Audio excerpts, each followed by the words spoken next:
Nagpulong ang mga leader ng Moro National Liberation Front o MNLF sa North Cotabato para tiyaking malinaw na kapayapaan ang pangunahing adhikain ng grupo. Mula sa armed struggle, political struggle naman daw ang kinakaharap ng kanilang grupo ngayon. At mula sa North Cotabato, may ulat on the spot si Ian Cruz. Ian? Yes, Pia, isang pagpupulong ay sinasagawa ngayon ng mga commander ng Moro National Liberation Front o MNLF sa Camp General Luneviswari dito yan sa boundary ng Matalam at Kidapawan City, North Cotabato. Nagmula tiyan sa iba't ibang lugar ng Central Mindanao gaya ng Cotabato, Maguindanao at Sarangani ang mga leader ng MNLF. Pinangunahan ng pagpupulong ng Chief of Staff ng Zone of Peace No. 5 ng MNLF na si Dato Kautin Usman Alhaj. Ani Usman, sa kabila ng Declaration ng Independence ng founding chairman nilang si Nur Miswari, na natili raw na kapayapaan ng advokasya ng MNLF.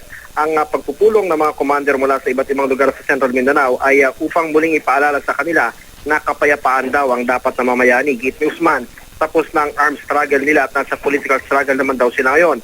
Ang hangad ng MNLF sana'y maipatupad ang isinasaad ng final peace agreement sa pagitan nila at ng pamahalaan ng Pilipinas noong 1996. Kasama na rito ang pag-angat ng kabuhayan ng mga tao.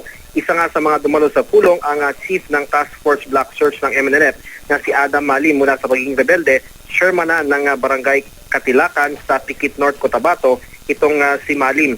Ang pinagayaman nila ngayon sa kanilang barangay na may mga residenteng Muslim at Kristiyano ang kanilang fish pond. Sa tulong umano ng World Food Program ng United Nations ay nagkaroon sila ng pondo para sa fish pond na ngayon ay nagbibigay ng kabuhayan at pagkain sa mga residente. Kaya naman tiyak, ayaw na raw nila ng armadong pakikibaka. Yan muna ang latest mula rito sa North Cotabato. Balik sa iyo, Pia.